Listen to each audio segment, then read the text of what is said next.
the vocabularies for IELTS speaking, I copied this vocabularies from Colin's book, IELTS Speaking.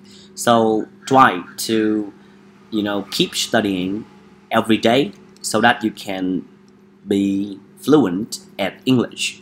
So today we are going to study the vocabularies of the phrasal verb. The topic is relationship. So in this video, we just have some example and some vocabularies of the relationship. So the first one, we have to fall in love with. To fall in love with someone means you argue with someone. Right? Fall in love with. Right? Fall in love with. So when we fall in love with someone, there is a reason, right? There will be a reason, right? It needs to be a reason to fall in love with someone. To fall in love with means to argue. For example, at your home, sometimes your father falls in love with your mother, right? Falls in love with your mother. So to fall in love with means to argue. A boy is falling in love with a girl because she didn't do the thing the boy told her to do. So now look at the picture, right? The boy is falling in love with the girl because the girl has done something wrong, something stupid, right? Fall in love with. So in the family, right? If you have a brother, if you have a sister, or you have a sibling, so you usually fall in love with your sibling because you are very young and you are not understanding. So you usually fall in love with your sibling, right? Fall in love with. This means to argue. And the next one, we have to be in touch and to keep in touch. To be in touch. To keep in touch. To be in touch. To keep in touch. To still have a contact with someone. So to keep in touch means you still have a contact. It means you still talk, you still chat with them, right? You still communicate with them through social network, or you can meet face to face, right? You keep in touch with them. So there are some relationship, right? There are some friends you really you are very close to your friend, so you really want to keep in touch with them. So for example, when you graduate from high school, right, your friends move to the university, each person goes to different university. However, you still keep in touch with them by going out for a drink, to have a picnic with them. It means you keep in touch with them. Keep in touch with them. So for example, I still keep in touch with my high school friends after we move to different directions, right? After we move to different directions. When you finish high school, some students, right, some of your friends will go to the university. Some of your friends will go to work, right, immediately, right after they graduate from high school. But you still keep in touch with them. You still keep in touch with them. Thanks to the internet, nowadays we can keep in touch with people more easily, right? More easily. You can use Facebook. You can use social network like Facebook, Instagram, YouTube, or whatever, right? You can keep in touch with them. To be in touch with someone. To be in touch with someone. To keep in touch with someone. And then we have the next one, to get on with, right? We usually use the adverb well. Yeah, right? To get on well with. To get on well with means to have a good relationship. To get on well with, it means to have a good relationship. It means to make friends.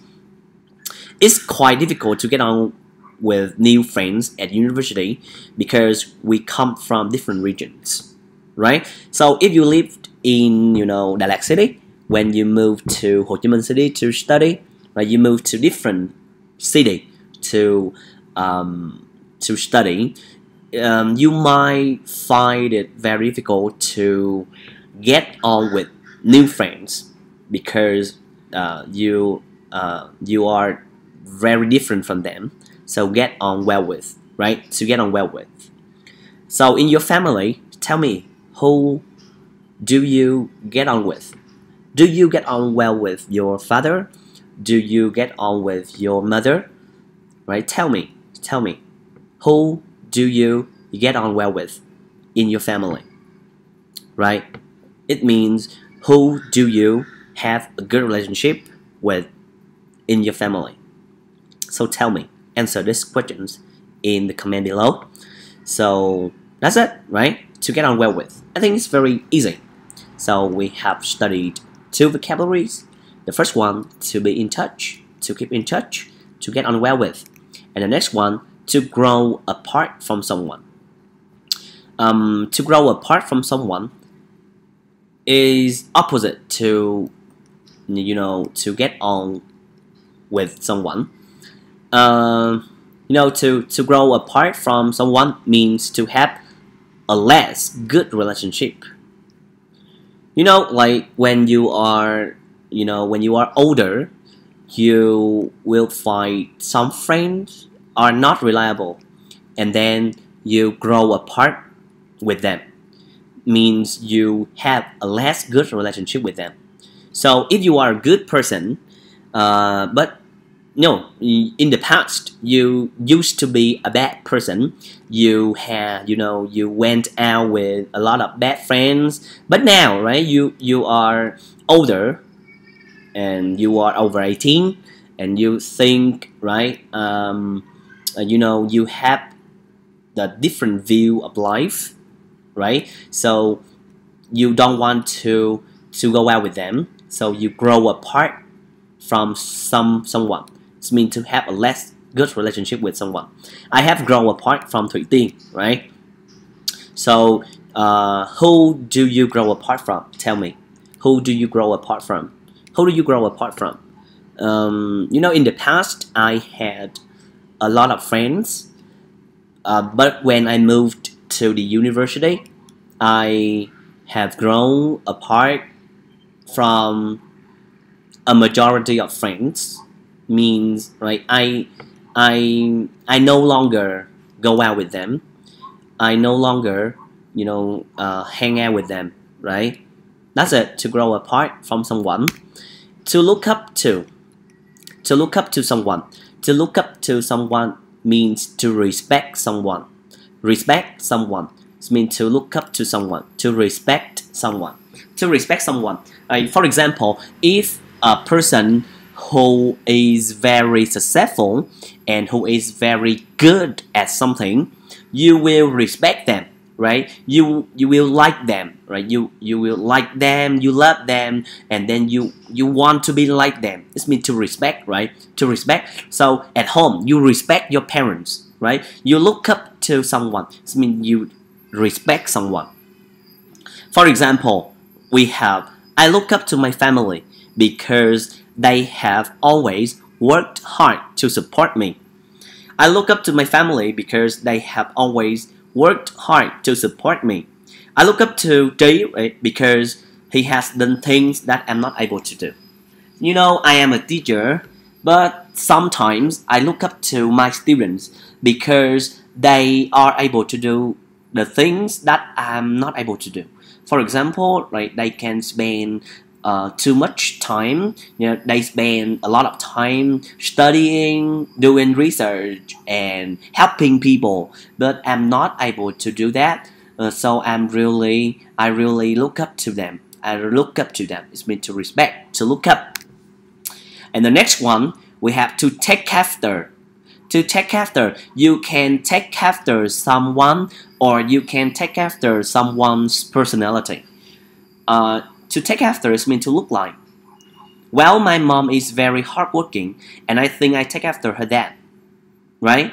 It means, my mom is very hardworking, and I think I take after her dad. Means, your mom is hardworking, and you are hardworking too, right? So are you. So you say, my mom is very hardworking, and I think I take after her dad. It means you are hardworking too. To take after. For example, my father is very blunt, right? We studied blunt yesterday, right? Blunt. My father is very blunt, right? It means he says things without thinking others' feeling, and I think I take after him that, right? I take after him that. That means hardworking, right? Well, my mom is very hardworking, and I think I take after her that. Hardworking. Take after the hardworking personality of your mother. So you can say take after. So tell me, who do you take after in your family? Do you take after your mom? Do you take after your father? Do you take after your uncle? So tell me, who do you take after? You can answer like, I take after my mother, right? Because she's very beautiful and I am very beautiful too. So you can say, well, my mom is very beautiful, and I think I take after her dad, right? So you are beautiful too. And next one. So in this episode, we just studied some, phrasal verb, right? And tomorrow, I'm going to give you the sample answers, right? Tomorrow, I'm going to give you the sample answers to the questions, right? That are usually asked in the exams or in the real life. So I think, like to study English is not about the exam. It's about are you able to be fluent in English? It means you are able to speak English well, right? Are you able to communicate in English? That's the point. You don't need to think about the exam or something like that. It's stupid, right? So you just study the vocabularies, and then you use it in your speak, right? So keep trying and keep studying with me. So I think you need to make an example with the vocabularies that we have studied today. So you can write a comment with the examples that you make with the vocabularies. So tell me, do you like this videos or not? Or what do you think about this video? So please write a comment so that I can know, right, whether you like it or not, right? So that is all for today. See you tomorrow.